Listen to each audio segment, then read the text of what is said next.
ஹalleluya good morning. தேவனுடைய மகா கிருபையினால இன்னொரு புதிய நாளுக்குள்ள நம்ம முன் செல்லும்படியா இந்த வருஷத்துல தேவன் தந்த வாய்ப்பிற்காக அவருக்கே நன்றி செலுத்துவோம். வாங்க ஒரு சிறிய ஜெபத்தோடு இன்றைய தேவனுடைய வசனத்தை தியானிப்போம், ஜெபிப்போம். பரிசுத்தரே உமக்கு நன்றி ஆண்டவரே, நம்பத்தக்க தேவனே உமக்கு நன்றி ஆண்டவரே. சூழ்நிலைகள் மாறினாலும் வருஷங்கள் மாறினாலும் மாறாத தேவனாய் நீர் இருப்பதற்காய், எல்லா நேரங்களிலும் கூட எங்களை தாங்குகின்ற தேவனாய் இருப்பதற்காக உமக்கு நன்றி செலுத்துவதற்கு, விசுவாச போராட்டங்களிலே முன் செல்லுவதற்கு உதவி செய்யும்படியாக இயேசு கிறிஸ்துவின் நாமத்தில் ஜெபிக்கிறோம் பிதாவே, ஆமென்.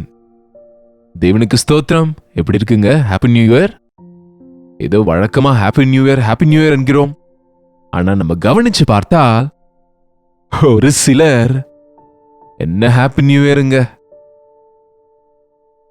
கடந்த வருஷமே எங்களுக்கு நல்லா இருந்தது, இந்த வருஷம் ஆரம்பத்தில இருந்து ஒரு பிரச்சனை, ஒரு போராட்டம் எங்களுக்கு வந்து கொண்டே இருக்கு என்று சொல்லுவாங்க நினைக்கிறேன், இல்லையா?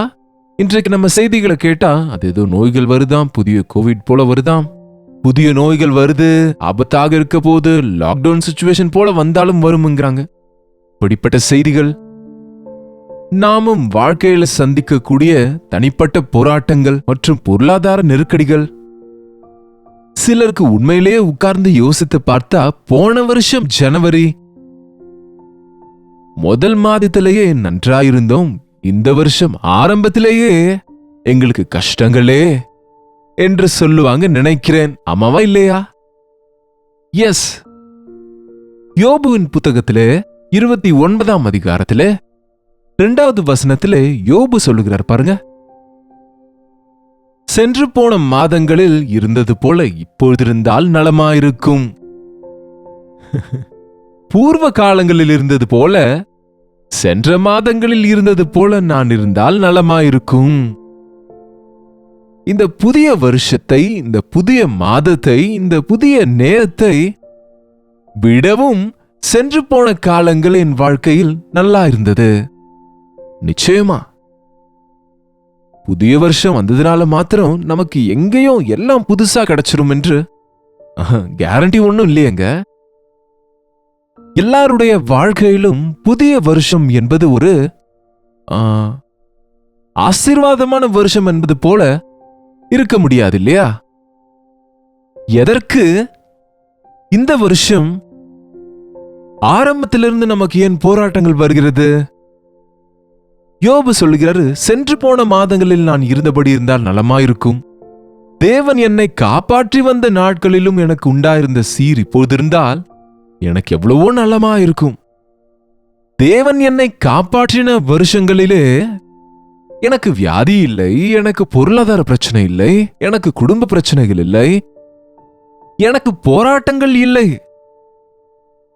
ஆமாங்க, நம்முடைய வாழ்க்கையில கூட சில நாட்கள் நாம எவ்வளவாகவோ ஆண்டவருடைய அன்பை நம்ம வாழ்க்கையில் அனுபவித்த நாட்கள் உண்டு, வருஷங்கள் நம்ம வாழ்க்கையில உண்டு.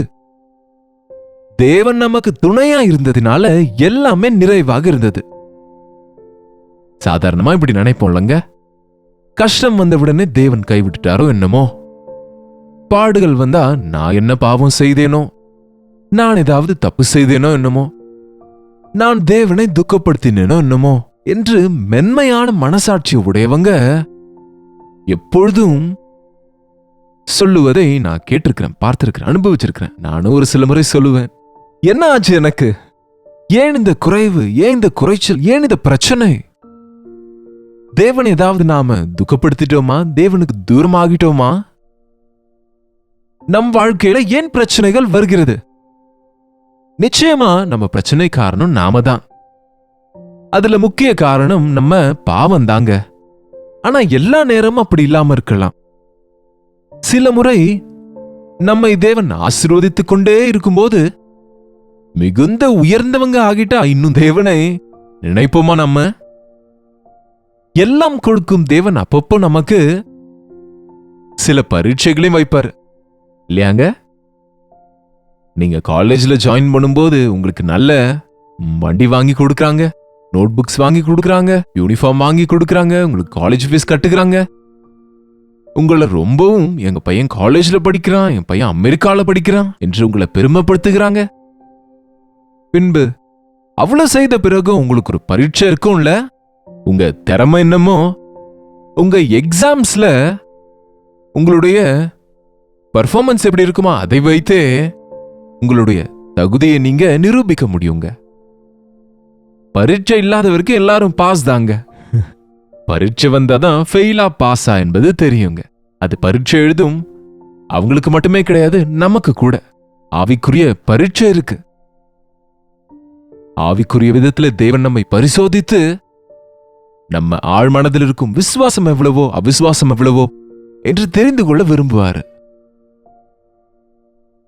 யோபு விஷயத்துல ஒரு பரீட்சை வந்தது. இப்போது எல்லாம் நிறைவா இருக்கும்போது அல்லேலூயா துதி உமக்கேன்னு பாடுகிறாரு, தேவனுக்கு ஸ்தோத்திரம் என்கிறாரு. இதனாலே தான் உம்மை பின்பற்றுகின்றாரு. யோபுக்கு நீர் எல்லாம் கொடுத்ததினால தான் என்று பிசாசு வந்து குற்றம் பிடிக்கிறான். இல்லை, என் ஊழியக்காரன் அப்படிப்பட்டவன் அல்ல, நீ வேண்டுமானால் சோதித்து பாரு என்று தேவன் பிசாசுக்கு பர்மிஷன் கொடுத்தாரு, அனுமதித்தாரு. தேவன் அனுமதிக்காம நம்ம வாழ்க்கையில எதுவுமே நடக்காது, நம்புங்க. நன்மையானாலும் தீமையானாலும், கஷ்டமோ வேதனையோ சோதனையானாலும் போராட்டமானாலும் தேவ அனுமதியோடு தான் தேவ பிள்ளைகளாகி நம்ம வாழ்க்கையில உண்டாகுங்க. எந்த மனுஷனுக்கும் நம்ம மேல அதிகாரம் இல்லை. நம்ம மேல எல்லா அதிகாரம் உடையவர் நம்மை நேசித்த, நமக்காக உயிரை கொடுத்த நம்ம ஆண்டவர். நீங்க அதை நம்பினால் கலக்கப்பட மாட்டீங்க. சோதனையில தேவ கிருபையோடு வெற்றி பெறுவீங்க. சோதித்துக் கொள்ளு. அவன் சோதிக்கிறவங்க, சாத்தான் சோதிப்பான், தேவன் நம்மை பரிசோதிப்பார். பரிசோதிக்க நமக்கு பரீட்சை வைப்பாரு. அப்படிப்பட்ட பரீட்சையில் இருக்கிற யோபு சொல்லுகிறாரு, நான் பூர்வ காலத்தில் இருந்தபோது எனக்கு எந்த சோதனைகளும் இல்லை, போராட்டங்களும் எனக்கு இல்லை. என் பிள்ளைகளாம் சந்தோஷமா 10 பேரும் ஒன்றாக விருந்து செய்து கொண்டாங்க. மகிழ்ச்சியா என் பிள்ளைங்க என் கண் முன்பு வளர்ந்து கொண்டிருந்தா என் பிள்ளைகளோடு கூட நான் எவ்வளவோ மகிழ்ச்சியா இருந்தேன். தேவையான ஆஸ்திகளை கொடுத்தாரு, வேலைக்காரரை கொடுத்தாரு, எல்லாமே நல்லா இருக்கு. அழகா என்னுடைய குடும்பம் அருமையாக இருந்தது. சென்ற காலத்துல எனக்கு நிறைவா இருந்ததுனால நான் தானங்களும் செய்தேன். எனக்கு மரியாதை கொடுப்பாங்க, கௌரவம் கொடுப்பாங்க ஜனங்கள். ஊரில் இருக்கிற பெரியவர்கள் எல்லாம் என்னை மதிப்பார்கள். பிள்ளைங்கள்லாம் என்னை நான் வரும்போது எழுந்து நிற்பாங்க. தேவன் எனக்கு துணையா இருந்தபோது எல்லா விஷயத்திலும் நான் கனி கொடுத்தேன். ஆனால் அப்படிப்பட்ட காலத்திலே நான் இருந்தால் நலமாயிருக்கும். 6ஆம் வசனம் பார்த்தால், அந்த செல்வ நாட்களின் சீர் இப்போதிருந்தால் எனக்கு எவ்வளவோ நலமாயிருக்கும். அப்பொழுது தேவனின் ரகசிய செயலன் கூடாரத்தின் மேல் இருந்தது. அப்பொழுது சர்வ வல்லவர் என்னோடு இருந்தார். என் பிள்ளைகள் என்னை சூழ்ந்திருந்தார்கள். என் பாதங்களை நான் நெய்யினால் கழுவினேன். இது ஒரு ஓமையா சொல்கிறார். அவருடைய பாதங்களை பாருங்க, நெய்யால கழுவினாராம், சேற்றில அல்ல. என்னங்க பாருங்க, தேவன் எனக்கு துணையா இருந்ததுனால நான் எங்க காலை வைத்தால் அங்கே நெய்யிலே கால் வைத்தது போல என்றால் விலை உயர்ந்த இடங்களிலே நான் இருந்தேன். சிறப்பான காரியங்களை நான் அனுபவித்தேன். தேவனுடைய ரகசியம் என் கூடாரத்தின் மேல் இருந்தது. எனக்கு பிரச்சனைகள் அல்ல, தீர்வுகள் கிடைத்தது. எனக்கு வருங்காலத்தை குறித்த ஐயமோ பயமோ கிடையாது. வருங்காலத்தை தேவன் வெளிப்படுத்துவாரு. என்னோடு தேவன் பேசிக்கொண்டிருப்பாரு. தம்முடைய இருதய விஷயங்களை எனக்கு சொல்லுவாரு. எனக்கு அப்பொழுது தேவன் துணையா இருந்தபோது நான் பரிபூர்ணமானவனா இருந்தேன். நான் நிறைவாக இருந்தேன். நான் சந்தோஷமாக இருந்தேன். அப்படிப்பட்ட நாட்களிலே நான் இருந்தால், கடந்த நாட்களில் இருந்தது போல் நான் இருந்தால் எவ்வளவோ நலமாயிருக்கும். வாலிபர் என்னை கண்டு ஒளித்துக் கொள்வார்கள், முதியவர் எழுந்திருந்து நிற்பார்கள், பிரபுக்கள் பேசுகிறதை நிறுத்தி கையினால் தங்கள் வாயை பொத்திக் கொள்வார்கள். எங்க பார்த்தாலும் எல்லாரும் கூட கௌரவம் கொடுத்தாங்க, பயப்பட்டாங்க. முறையிடுகிற ஏழையும் திக்கற்ற பிள்ளையும் உதவியற்றவனையும் ரட்சித்தேன். கெட்டுப்போக இருந்தவனுடைய ஆசீர்வாதம் என்மேல் வந்தது. விதவைகளுக்கு உதவினேன். தான தர்மங்கள் செய்தாரு. எல்லாருக்கும் கொடுக்கக்கூடிய நிறைவு அவரிடத்துல இருந்தது. என்னங்க, சென்ற காலத்தில் நான் இருந்தது போல் இருந்தால் எவ்வளவு நல்லா இருக்கும். ஆல் ஆஃப் சடன் ஒரே நாளிலேயே, ஒரே நாள்லங்க 10 பிள்ளைகளும் மரித்து போனாங்க. என்னமோ அது ஜனவரி 1ஆம் தேதியோ 2ஆம் தேதியோ 3ஆம் தேதியோ, புதிய வருஷத்தின் தொடக்கமோ என்னமோ. தன்னுடைய வாழ்க்கையில இன்னொரு கட்டம் அது. எப்பொழுதும் இல்லாத வேதனை, எப்பொழுதும் வராத நஷ்டம், எப்பொழுதும் எதிர்பாரா வேதனை வந்தது. எல்லாம் ஒரே நாளில் போனது. பிள்ளைங்கள்லாம் மறிச்சுட்டாங்க, ஆஸ்தி எல்லாம் போயிடுச்சு, கடைசிக்கு ஆரோக்கியமும் போய்விட்டது. சாம்பலில் உட்கார்ந்து ஓட்டை எடுத்து சுரிந்து கொண்டு, என்ன இந்த வாழ்க்கை, எனக்கு எவ்வளவு நல்லா வாழ்ந்தேன், நான் எவ்வளவு சந்தோஷமா வாழ்ந்தேன், நான் என் பிள்ளைங்க எல்லாரோடும் நான் எவ்வளவு ஆனந்தமா இருந்தேன். என் ஆஸ்தி போயிடுச்சு, நான் பெற்ற பிள்ளைங்க போயிட்டாங்க, என் மனைவி துக்கத்தால நிறைந்து என்னை சோதிக்கிறாங்க. நிஜமா சோதிக்கிறாங்கல்ல? போதும் போகும் பக்தி, தேவனை தூஷித்து சாகக்கூடாதா என்கிறாங்க அவங்க. அப்படிப்பட்ட சூழ்நிலையில அந்த நாட்கள்ல நான் எவ்வளவு நலமா இருந்தேன். என்னுடைய மனைவி என்னை எவ்வளவு மதிப்பாங்க, என் பிள்ளைகளோடு நான் எவ்வளவு மகிழ்ச்சியா இருந்தேன், என்னை சுற்றி இருக்கிறவங்க எனக்கு எவ்வளவு கௌரவம் கொடுப்பாங்க, நான் எத்தனை பேருக்கு உதவி செய்யக்கூடிய நிலைமையில இருந்தேன். இப்பொழுது நான் உதவியற்று இருக்கிறேனே, என்ன எல்லாருக்கும் கொடுக்கிற நிலையில் இருந்த நான் இப்படி திக்கற்றவன் ஆயிட்டேனே, என்ன இது? நான் ஓட்டை எடுத்துக்கொண்டு என்னை நான் சுரண்டி கொண்டு இருக்க வேண்டிய நிலைமையில இருக்கிறேன். என்ன பக்கத்துல தேற்றுகிறவங்களும் யாரும் இல்லை, எனக்கு உதவி செய்கிறவங்களும் இல்ல. 2-3 சிநேகிதர் இருக்கிறாங்கன்னா அவங்க என்னமோ பக்கத்துல உட்கார்ந்து என்னை வார்த்தைகளால குத்துகிறாங்க. என் கஷ்டத்தை யாரோடு சொல்லணும்? சென்ற காலத்திலே தான் நான் நலமாயிருந்தேன். அப்பொழுது தேவன் எனக்கு துணையாயிருந்தாரு. இப்பொழுது தேவன் என்னை கைவிட்டுட்டாரு. தேவன் கைவிட்டவனுக்கு பாடுகள் விஸ்தரிக்கும் இல்லையா? நான் பாடுகள்ல இருக்கிறேன்னா தேவ பிரசன்னத்தை இழந்து விட்டனோ என்னமோ. அப்பொழுது தேவன் எனக்கு என்ன செய்தாலும் அவர் சொல்லுவாரு. அவருடைய ரகசியம் எனக்கு என்னுடைய கூடாரத்தின் மேல் இருந்தது. இப்பொழுது தேவன் என்னை ஏன் சோதிக்கிறாரோ எனக்கு புரியவில்லை. எனக்கு ஏன் இப்படிப்பட்ட சூழ்நிலை வந்ததோ எனக்கு புரியவே இல்லை. நான் என்ன தப்பு செய்தேன்? தேவன் என்னை பரீட்சிக்கிறாரா, பரிசோதிக்கிறாரா, சிக்ஷை கொடுக்கிறாரா, தண்டிக்கிறாரா? ஒன்றும் புரியாத சூழ்நிலையில நொந்து போகிறாருங்க. இந்த புதிய வருஷத்துல பிரவேசித்த நம்மில் அநேகர் அப்படிப்பட்ட சூழல்ல இருக்கிறீங்க என்பதற்கு சந்தேகமே இல்லைங்க. ஒருவேளை நீங்க இல்லாம இருக்கலாம். 1ஆம் தேதியே மரித்தவங்க எவ்வளவு பேர் இருக்கிறாங்க. அவங்க வீட்டுல எவ்வளவோ வேதனை இருந்திருக்கும். இந்த 7 நாட்கள்ல, இந்த 10 நாட்கள்ல, இந்த முதல் மாதத்துல எதிர்பார்க்காத சூழ்நிலைகள், ஹாஸ்பிட்டலுக்கு ஆளாவது, உடல்நல பிரச்சனைகளை சந்திப்பது, நினைக்காத விதத்தில் சத்துருக்கள் உருவாவது, நஷ்டங்கள் உண்டாவது, பயத்தை உண்டாக்குகிற செய்திகளை கேட்பது, ஒரு வருங்காலத்தை குறித்து குழம்பி போகிற சூழ்நிலை வருவதென்பது நம்மில் அநேகர் அனுபவிக்கின்றோங்க. அதற்கு தான் நினைக்கிறோம், போன வருஷமே நல்லா இருந்தது, சென்ற காலத்துல தான் நல்லா இருந்தோம், அப்போ தேவன் துணையா இருந்தாரு, இப்பொழுது தேவ துணையை இழந்துட்டோமோ என்னமோ, தேவ உதவி இல்லையோ என்னமோ என்று குழம்பிக் கொண்டு நீங்க இருக்கலாம். தேவன் எது செய்தாலும் நம்ம நன்மைக்கு தான் செய்வாருங்க. எதற்கு யோபுவை கஷ்டப்படுத்தினாரு? எதற்கு தேவன் யோபுவின் இடத்துல இருந்ததெல்லாம் எடுத்துட்டாரு? சொல்லுங்க பார்ப்போம்.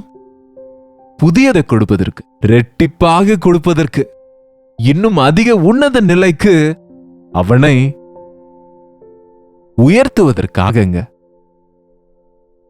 அவர் என்னை சோதித்த பிறகு நான் சுத்த பொன்னாக மாறினேன்.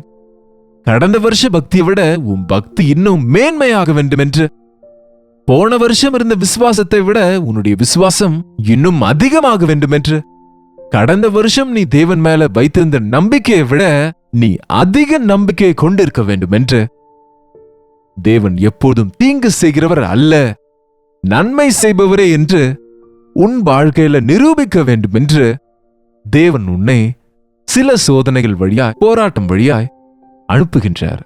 கலங்காதீங்க, பயப்படாதீங்க, ஆண்டவரை விட்டு விடாதீங்க, தேவனை தூஷிக்காதீங்க, நின்று விடாதீங்க, தொடர்ந்து போங்க. ரெட்டிப்பான ஆசீர்வாதம், அதிகமான ஆசீர்வாதம் தேவன் உன்னை முன்பிருந்த நிலையை விட இன்னும் அதிக உயர்வான நிலைக்கு உன்னை கொண்டு செல்வார்.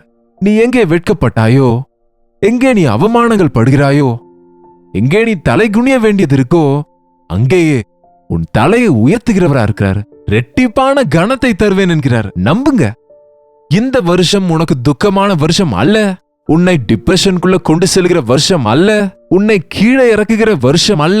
உன்னை இருக்கிற நிலைமையை பார்க்கிலும் 2 மடங்காக உயர்த்துகின்ற வருஷம். ஹல்லேலூயா. நம்புங்க. தேவனுடைய காரியங்களை பார்ப்பீங்க. அவர் ஏற்ற நேரத்தில் எல்லாவற்றையும் அருமையாக செய்வார். அது வரைக்கும் நீங்க காத்திருங்க, விசுவாசிங்க, போராடுங்க.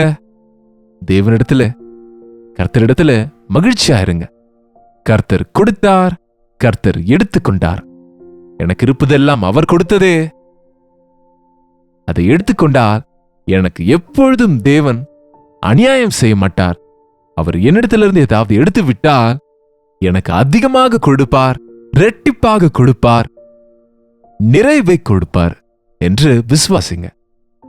எஸ், இந்த வருஷம் டபுள் பிளஸிங் உங்க வாழ்க்கையில கொடுக்க தேவன் விரும்புகிறார். அதற்கு தான் உன்னை டெஸ்ட் பண்ணுகிறாரு. இந்த சோதனையில நின்றால் அற்புதமான சாட்சியை கொண்டு நாம இருக்க முடியுங்க. ஜெபிப்போம். பரிசுத்தரே, அன்புள்ள தகப்பனே, நம்ப தகுந்தவரே மக்கு நன்றியப்பா. நன்மையே அன்றி தீங்கு செய்ய முடியாதவரே மக்கு நன்றியப்பா. எங்க வாழ்க்கையில சந்திக்கிற சின்ன சின்ன கஷ்டங்கள், போராட்டங்கள், பிரச்சனைகள், சோதனைகள் வெறுமனே அது உடைய அனுமதியோடு தான் வருகிறது என்று எங்களை பரிசோதித்து எங்களை இன்னுமாய் நீர் ஆசீர்வதிக்கும்படியாக, எங்களை ஆசீர்வதிக்கும்படிக்கு நீர் அனுமதிக்கிறீர் என்று நம்புவதற்கு, உம்மை துதிப்பதற்கு, மீது விசுவாசம் வைத்து எங்களுக்கு முன்பு இருக்கிற போராட்டங்களில் கிருபையோடு போராடி ஜெயிக்க, உம்முடைய நாமத்தை மகிமைப்படுத்துகிற வாழ்க்கையை வாழும்படிக்கு இந்த லைவில் பார்த்து கொண்டிருக்கிற ஒவ்வொருவருக்கும் உதவி செய்யும்படியாக இயேசுவின் நாமத்திலே ஜெபிக்கிறோம் பிதாவே. ஆமென். நம்முடைய பிதாவாகிய தேவனுடைய அன்பும் குமாரனாகிய இயேசு கிறிஸ்துவின் கிருபையும் பரிசுத்த ஆவியானவருடைய அந்யோன்யமும் ஐக்கியமும் கூடி வந்திருக்கிற நம் அனைவருக்கும் இப்பொழுதும் சதா காலமும் துணையாயிருப்பதாக. ஆமென். தேவனுக்கு ஸ்தோத்திரம். உங்களுடைய ஜெப விண்ணப்பங்களை, பாரங்களை எங்களுக்கு தெரியப்படுத்தினீங்க. 8939801234 நம்பருக்கு ஒரு டெக்ஸ்ட் அல்லது வாய்ஸ் மெசேஜ் மூலமா வாட்ஸ்அப் அனுப்புங்க. உங்களுடைய பட்சத்துல நாங்க போராடுகிறோம், ஜெபிக்கின்றோம். நீங்களும் கூட போராடுங்க. Don't be discouraged. எந்த விஷயத்திலும் சோர்ந்து போகாதீங்க. எல்லா விஷயத்திலும் விசுவாசம் வைங்க. தேவ கிருபைக்காக வேண்டிக் கொள்ளுவோம். நிச்சயமா அவர் கிருபையில தேவன் காப்பாற்றுவாரு. தேவனிடத்திலிருந்து மேன்மையானதுக்காக எதிர்பார்ப்போம். நீங்களும் ஜெபிங்க. விசுவாச போராட்டத்துல முன் செல்லுங்க. கர்த்தருக்கு சித்தமானால் நாளைக்கு இதே நேரத்துல, இதே அனுதின தியானத்திலே காலை 7 மணிக்கு மீண்டும் சந்திப்போம். அதுவரை கர்த்தருடைய கிருபை உங்களுக்கு துணையாயிருப்பதாக.